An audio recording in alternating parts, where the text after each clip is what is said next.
Hello guys, હું રીના. આજે હું તમને હેર વિશે એક વસ્તુ કહેવા જઈ રહી છું. આજે બધાને હેર ટ્રીટમેન્ટ કરાવવી હોય છે.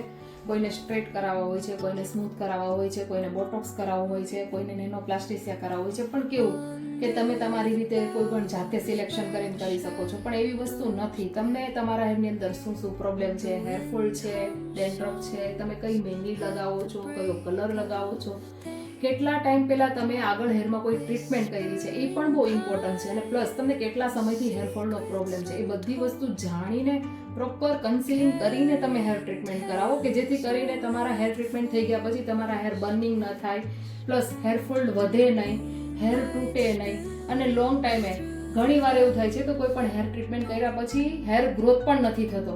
તો એના રીઝન શું છે? કે આપણા બોડીની અંદર ઓલરેડી વિટામિન્સની ઉણપ છે, આપણને ખ્યાલ નથી રહેતો.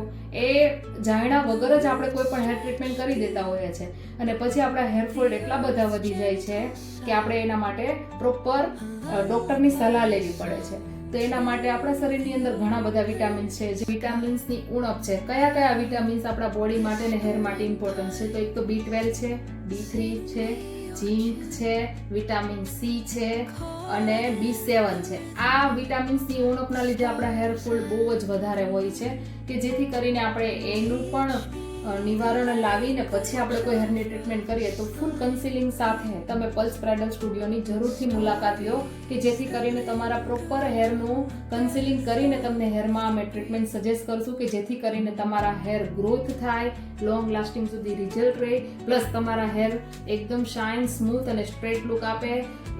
એના માટે તમે પલ્સ બ્રાઇડલ સ્ટુડિયોની મુલાકાત જરૂરથી એક વખત લેજો.